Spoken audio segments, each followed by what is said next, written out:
සුබ දවසක් ඔයාලා හැමෝටම ඔයාලව ආදරෙන් පිළිගන්නවා ක්‍රිෂාන්ති පෙරේරා YouTube channel එකට.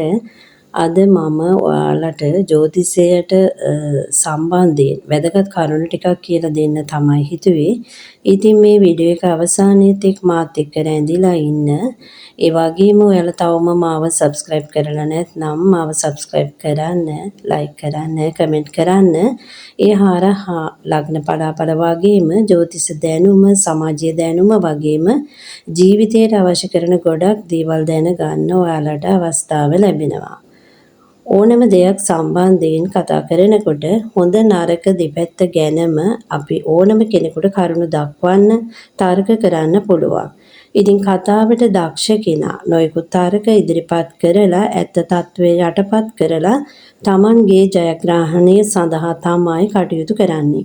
මේවා අහන දකින සමහර ප්‍රේක්ෂකයෝ සත්‍ය මොකක්ද කියලා හරි අවබෝධයක් නැති වුනහම ඒ වාදවලින් ජය ගන්න පිරිස ඉදිරිපත් කරන තර්ක තමයි ඇත්ත කියලා හිතන්න පටන් ගන්නවා. අද රටේ ගොඩක් දුරට ජ්‍යොතිෂය මුදල් ඉපයීම සඳහාම පාවිච්චි කරන පිරිසක් ඉන්නවා.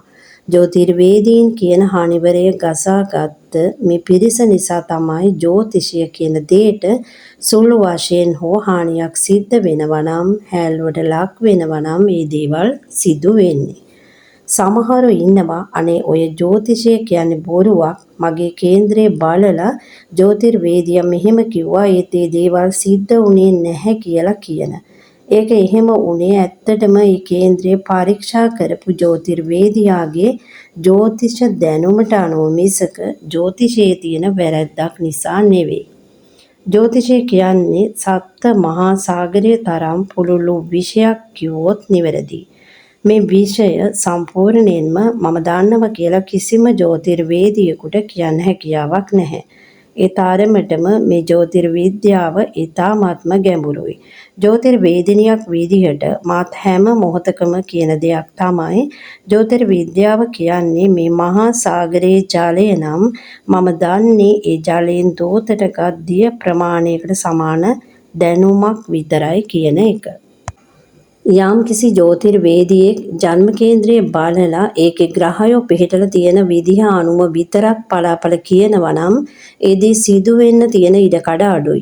සියුම් විදිහට ගැඹුරින් කෙනෙකුගේ ජීවිතය දිහා බලන්න, ජීවිතය මනින්න, කාලබකවානු නිර්ණය කරන්න තරම් මිනුම් රාශියක් වගේම ජ්‍යොතිෂ ක්‍රම වර්ග රාශියකුත් මේ විෂය තුල පවතිනවා.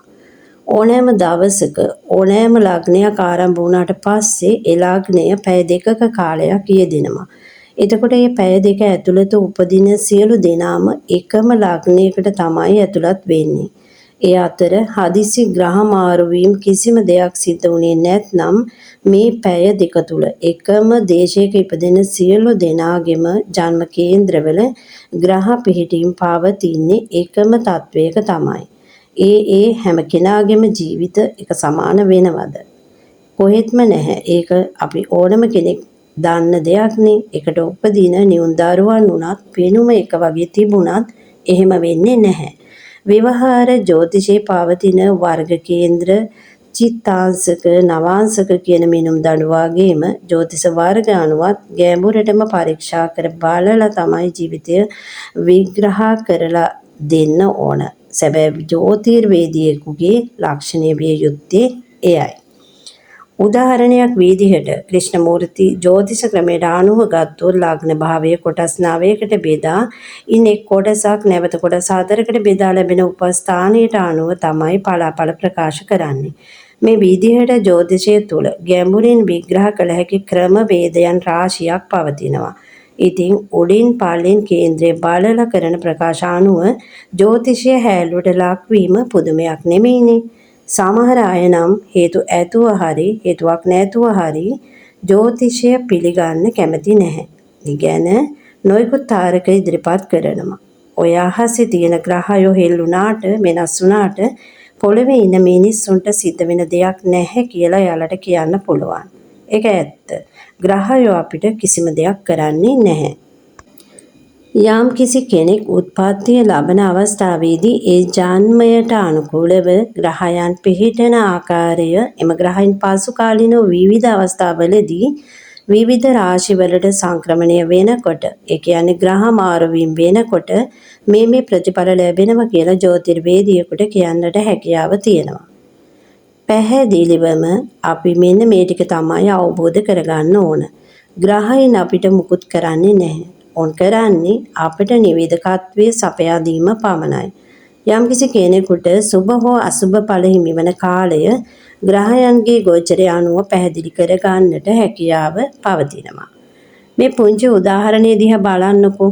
ඔබ අතේ ඔරලෝසුවක් බැඳගෙන කඳුකර ප්‍රදේශයකට ගමනක් යන්න පිටත් වෙනවා නම් ඒ ගමන ගැන අවබෝධයක් තියෙනවා නම් ඔබට පිටත් වෙන වේලාවට අනුව අහවල් වේලාව වෙනකොට කඳු බෑවුම් ඔබට මුණ ගැහෙන්න පුළුවන් කියලා නිර්ණය කරන්න හැකි වෙනවා. ඇත්තටම එහෙම වෙන්නේ මේ ඔරලෝසුවේ කටුවලට කරන්න පුළුවන් දෙයක් නිසා නෙමෙයි. එහි සටහන් වෙන කාලය ගත වෙනකොට ඔබේ ගමනේදී අදාළ ස්ථානයකට ළඟා වෙන්නට හැකියාව පවතින බව ගණනය කරන්න පුළුවන් නිසායි. අන්න ඒ ආකාරයටම මෙම ග්‍රහයන් රාශිගත වෙන එම අවස්ථාවට අනුව සැබෑ ජ්‍යොතිර්වේදියෙකුට හැකි වෙනවා ඔබට හමුවන තත්වයන් පැහැදිලි කර දෙන්නට.